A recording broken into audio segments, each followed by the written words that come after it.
जब भी कोई हवाई जहाज अपनी उड़ान भरने के बाद राडार स्क्रीन से गायब हो जाता है और अपनी डेस्टिनेशन पर निर्धारित समय पर नहीं पहुंच पाता और बहुत ढूंढे जाने पर भी नहीं मिलता, तो अक्सर ये मान लिया जाता है कि वो जहाज जमीन पे या फिर समुद्र में कहीं पर क्रैश हो गया होगा। ये कुछ ऐसी घटनाएं होती हैं जिन पर यकीन करना बहुत मुश्किल होता है। इसी तरह की एक घटना 8 मार्च 2014 की है, जिसमें एक मलेशियन एयरलाइंस फ्लाइट MH370 के गायब होने की खबर विश्व के हर न्यूज़पेपर और न्यूज चैनल की मुख्य खबरों में शामिल थी। पर किसी जहाज के अचानक से यूं गायब हो जाने की ये कोई अकेली घटना नहीं थी। इससे पहले भी बरमुडा ट्रायंगल के पास काफी प्लेन गायब हो चुके हैं। लेकिन दोस्तों, आज जिस सच्ची घटना के बारे में हम आपको बताने जा रहे हैं वो इन सबसे ज्यादा चौंकाने वाली है, क्योंकि इसमें एक प्लेन जो कि सन 1955 में गायब हो गया था, वो पूरे 37 साल बाद रहस्यमय ढंग से अचानक सन 1992 में सामने आ गया। नमस्कार दोस्तों, मेरा नाम है ध्रुव और आप देख रहे हैं दी ऑसम वर्ल्ड। दोस्तों, आगे बढ़ने से पहले मैं रिक्वेस्ट करूंगा कि अगर आपने हमारा चैनल अभी तक सब्सक्राइब नहीं किया है तो प्लीज इसे सब्सक्राइब कर लीजिए और इसके साथ वाले बेल आइकन पर क्लिक जरूर कीजिए, जिससे कि आपको हमारे आने वाले सारी वीडियोस के नोटिफिकेशन मिल जाएंगे। दोस्तों, बात 21 मई सन 1992 की है, जब एक चार्टर प्लेन DC-4 57 पैसेंजर के साथ क्राकस वेनेजुएला में लैंड करता है। लेकिन चौंकाने वाली बात यह थी कि यह वही प्लेन था जो कि 37 साल पहले न्यूयॉर्क से मियामी की तरफ निकला था और रास्ते में कहीं गायब हो गया था।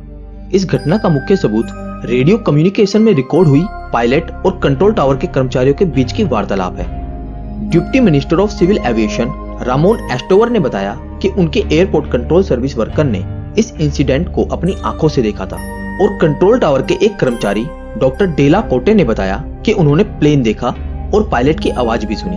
तब भी उन्हें अपनी आंखों पर विश्वास नहीं हो रहा था और बाकी एयर ट्रैफिक कर्मचारियों के अनुसार जो कुछ हो रहा था वो बेहद चौंकाने वाला था, क्योंकि उन्होंने जो प्लेन देखा वो काफी पुराने डिजाइन का था जो उनकी राडार स्क्रीन पर भी नहीं दिख रहा था। डॉक्टर कोटे ने बताया, जब उन्होंने पायलट से उसका नाम पूछा तो पायलट ने काफी घबराई हुई आवाज में कहा कि हम कहाँ हैं। उसकी आवाज से डर और परेशानी का साफ पता लगाया जा सकता था और फिर पूछे जाने पर उस पायलट ने कहा कि यह एक चार्टर फ्लाइट 914 है, जिसमें 4 क्रू मेंबर्स और 57 पैसेंजर सवार हैं और यह फ्लाइट न्यूयॉर्क से मियामी के लिए है। दोस्तों, पायलट की यह बात सुनते ही पूरे कंट्रोल रूम में सन्नाटा सा छा गया, क्योंकि फ्लाइट 914 का destination point Miami Caracas Venezuela से 1800 किलोमीटर दूर था।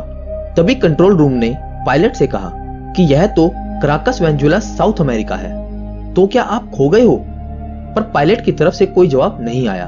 जवाब ना मिलने पर भी डॉक्टर कोटे ने लैंडिंग की परमिशन दे दी और इसी के साथ जहाज सफलतापूर्वक एयरपोर्ट पर लैंड कर गया। लेकिन दोस्तों, जैसे ही कंट्रोल रूम में मौजूद लोगों को लगा कि सिचुएशन इज अंडर कंट्रोल, तभी उन्होंने पायलट की आवाज सुनी जो अपने को पायलट से कह रहा था, जिमी, ये सब क्या अजीब सी चीजें हैं।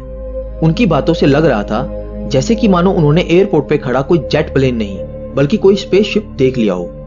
डॉक्टर कोटे के अनुसार उस रहस्यमयी जहाज के पायलट ने बताया कि यह फ्लाइट 1955 में मियामी के इंटरनेशनल एयरपोर्ट पर सुबह 9:55 पर लैंड होनी थी।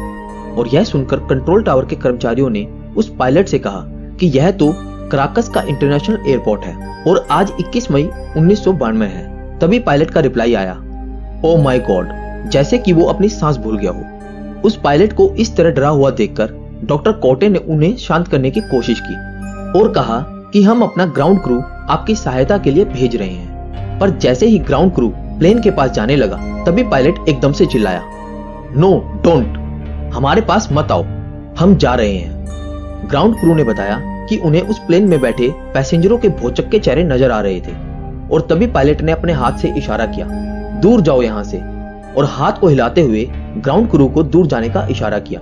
और इस अफरा तफरी में पायलट के हाथ से एक छोटा सा कैलेंडर रनवे पर गिर गया, जो कि 1955 का एक हैंड साइज का कैलेंडर था। और फिर पायलट ने अपने प्लेन का इंजन स्टार्ट किया और प्लेन को उड़ा ले गया और देखते ही देखते वो जहाज फिर से बादलों में एक रहस्यमय तरीके से गायब हो गया।